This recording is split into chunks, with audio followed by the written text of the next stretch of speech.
আসসালামু আলাইকুম। সংবাদে আপনাদের সবাইকে স্বাগত জানাচ্ছি। আমি ফিরোজ তোহা। শুরুতেই সংবাদ শিরোনাম। বাংলাদেশের সর্বশেষ গুরুত্বপূর্ণ আপডেট সংবাদে আপনাকে স্বাগত। শুরুতেই সংবাদ শিরোনাম, পরে বিস্তারিত।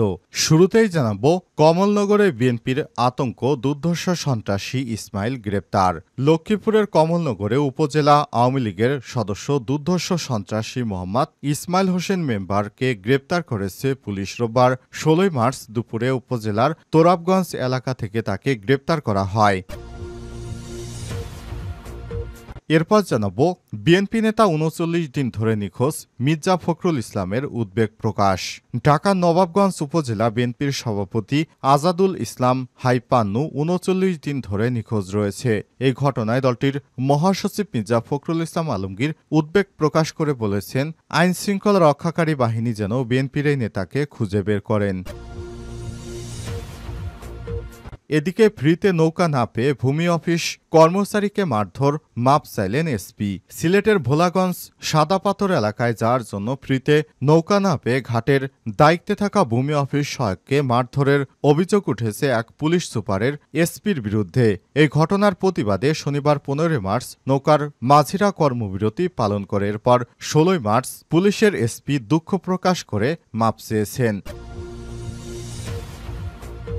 জানাবো, ২৩৯ জন বিডিআর সদস্যের জামিন আদেশ আজ। বিডিআর হত্যাকাণ্ডে বিস্ফোরক দ্রব্য নিয়ন্ত্রণ আইনের মামলায় ২৩৯ জন আসামির জামিনের আদেশ আজ দেয়া হবে। রোববার ১৬ ডিসেম্বর দুপুরের পরই তাদের জামিন আদেশের ঘোষণা দেয়া হয়েছে। এদিকে সীমান্তে চোরাকারবারিদের হামলায় ২ বিজিবি সদস্য আহত।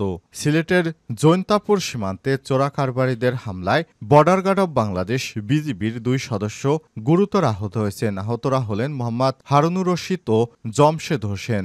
গতরাতে তাদের উপর হামলার ঘটনা ঘটে। এবং সর্বশেষ জানাবো, ধর্ষককে গণপিটুনি দিয়ে পুলিশে দিল জনতা।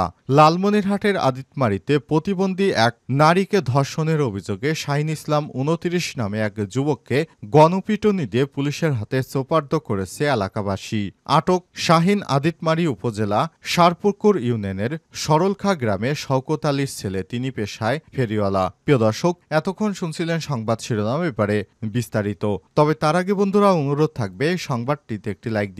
এই চ্যানেলে আপনি নতুন হয়ে থাকলে আমাদের সংবাদটি দেখতে দেখতে চ্যানেলটি সাবস্ক্রাইব করে রাখুন। কমেন্ট করে বন্ধুরা আপনার মূল্যবান মতামত জানিয়ে দিন আপনি বিশ্বের কোন দেশ থেকে বা বাংলাদেশের কোন স্থান থেকে আমাদের সংবাদটি দেখছেন এবং শুনছেন। এবারে বিস্তারিত।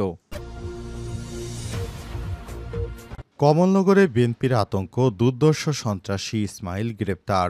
লক্ষ্মীপুরের কমলনগর উপজেলা আওয়ামী লীগের সদস্য দুর্ধর্ষ সন্ত্রাসী মোহাম্মদ ইসমাইল হোসেন মেম্বরকে গ্রেপ্তার করেছে পুলিশ। বুধবার ১৬ মার্চ দুপুরে উপজেলার তোরাবগঞ্জ এলাকা থেকে তাকে গ্রেপ্তার করা হয়। স্থানীয় বিএনপি নেতা গোলাম কাদের বলেছেন, ইসমাইল ছিল বিএনপি নেতাকর্মীদের কাছে এক আতঙ্কের নাম। তার নির্যাতনে অতিষ্ঠ ছিল স্থানীয় সাধারণ মানুষ। তার নির্যাতন হামলায় আমি মৃত্যুর দুয়ার থেকে ফিরে এসেছি।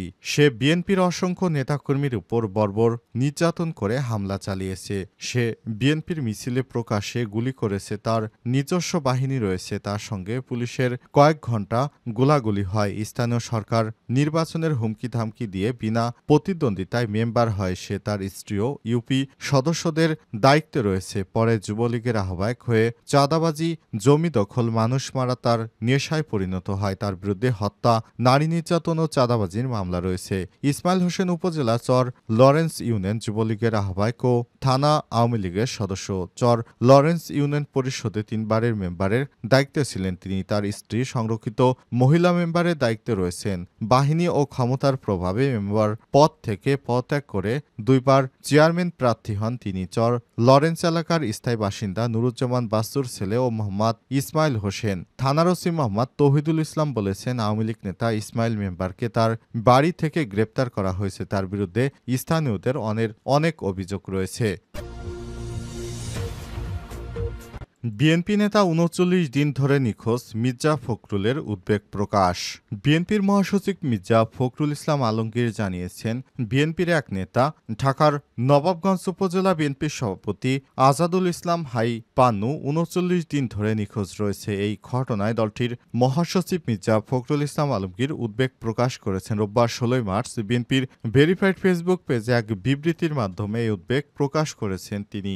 বিবৃতিতে মির্জা ফখরুল বলেছেন, নবাবগঞ্জ উপজেলা বিএনপির সভাপতি আজাদুল ইসলাম হাই পান্নুর হদিস নেই ৩৯ দিন ধরে। গত ৮ জানুয়ারি বাসা থেকে রাজধানীর রাজশাহীর উদ্দেশ্যে বের হলেও এখনও সন্ধান পাওয়া যায়নি তার। মোবাইলটি বন্ধ রয়েছে। ব্যাপারে তার ছেলে শিহাব তমাল নবাবগঞ্জ থানায় সাধারণ ডায়েরি করেছেন, তবে পুলিশ এখনও তার খোঁজ দিতে পারেনি। তিনি আরও বলেন, এরপর থেকে প্রশাসনের পক্ষ থেকে তাকে উদ্ধারের চেষ্টা করা হচ্ছে বলে বলা হলেও এখনও তার খোঁজ পাওয়া যায়নি। ফলে নানা আশঙ্কায় ১ মাসেরও বেশি সময় অতিবাহিত হলেও এখনও তার সন্ধান মেলেনি। বিষয়টি নিয়ে তার পরিবারের সদস্য সহ দলের নেতাকর্মীদের মধ্যে উদ্বেগ উৎকণ্ঠা বিরাজ করছে। আমি এই ঘটনায় গভীর উদ্বেগ প্রকাশ করছি। সরকার সহ আইন শৃঙ্খলা বাহিনীর প্রতি অনুরোধ, অবিলম্বে তাকে খুঁজে বের করে পরিবারের হাতে তুলে দিন। একটি স্বাধীন সার্বভৌমত্ব রাষ্ট্রে কিভাবে একজন মানুষ নিখোঁজ হয় সেটি আমার বোধগম্য নয় বলেও জানান বিএনপির মহাসচিব মির্জা ফখরুল ইসলাম আলমগীর। তিনি বলেছেন, বিগত ফ্যাসিস্ট সরকারের সময়ে যেভাবে বিএনপির নেতাকর্মীরা হঠাৎ করে হারিয়ে যেতেন, তাদেরকে গুম করা হতো, বিএনপির এখনকার পরিস্থিতিতেও যদি নেতাকর্মীদেরকে গুম হতে হয় তাহলে সেটি অত্যন্ত দুঃখের বিষয়। তাকে আওয়ামী লীগের দোসরেরা নাকি কোনো প্রশাসনের লোক তুলে নিয়ে গেছে, এ ব্যাপারে আমাদের কাছে কোনো তথ্য নেই। পুলিশ প্রশাসনকে আহ্বান জানাবো, অতি দ্রুত সময়ের মধ্যে বিএনপির এই নেতাকে যেন খুঁজে বের করা হয়। তিনি বিএনপি রাজনীতির সঙ্গে অনেক আগে থেকেই যুক্ত। তার বিরুদ্ধে ফ্যাসিস্টরা অনেক সময় নানা ষড়যন্ত্রমূলক কর্মকাণ্ড করেছে। ফ্রিতে নৌকা না পেয়ে ভূমি অফিস কর্মচারীকে মারধর, মাপ চাইলেন এসপি। সিলেট ভোলাগঞ্জ সাদাপাথর এলাকায় যাওয়ার জন্য ফ্রিতে নৌকা না পেয়ে ঘাটের দায়িত্বে থাকা ভূমি অফিস সহায়ককে মারধরের অভিযোগ উঠেছে এক পুলিশ সুপার এসপির বিরুদ্ধে। এই ঘটনায় প্রতিবাদে শনিবার ১৫ মার্চ নৌকার মাঝিরা কর্মবিরতি পালন করছেন। পরে প্রশাসন ও সংশ্লিষ্ট পুলিশ কর্মকর্তা এসে দুঃখ প্রকাশ করে বিষয়টি সমাধান করেন। অভিযুক্ত নাসির উদ্দিন আহমেদ সিলেটের রেঞ্জ ডিআইজির কার্যালয়ের এসপি, অতিরিক্ত ডিআইজি পদোন্নতিপ্রাপ্ত। মারধরের শিকার জাবেদ আহমেদ ঘাটের খাস কালেকশনের দায়িত্বে থাকা ভূমি অফিসের অফিস সহায়ক। ভুক্তভোগী জাবেদ আহমেদ জানান, দুপুর ১২টার দিকে তিনি নাসির উদ্দিন আহমেদ এসে ফ্রিতে নৌকা চান। তখন আমি বলি ৮৭০ টাকা ভাড়া দিতে হবে। তিনি তখন ফ্রিতে নৌকা চান। তখন আমি বলি ইউএনও স্যারের সঙ্গে কথা বলতে হবে। তখন তিনি উত্তেজিত হয়ে আমার গায়ে হাত তোলেন, চড় থাপ্পড় মারেন। এ সময় অন্যান্য পুলিশ সদস্যরা জাবেদকে মারধরে উদ্যত হয়। তখন উপস্থিত লোকজন নিবৃত্ত করেন। তিনি আরো বলেন, এই ঘটনায় পরে তিনি একটি নৌকা নিয়ে সাদা পাথর ঘুরতে যান। এদিকে আধা ঘন্টা নৌকা চালানো বন্ধ করে দেয় নৌকার মাঝিরা। পরে ইউএনও, ওসিসো কর্মকর্তারা এসে বিষয়টি সমাধান করেন আর এসপি নাসির সাহেব ক্ষমা চেয়েছেন। সূত্রমতে সাদা পাথর ঘুরতে যাওয়া নৌকায় সরকার নির্ধারিত ভাড়া ৮০০ টাকা, এর মধ্যে ৩৫০ টাকা পান নৌকার মাঝি, বাকি ৪৫০ টাকা সরকারি কোষাগারে জমা হয়।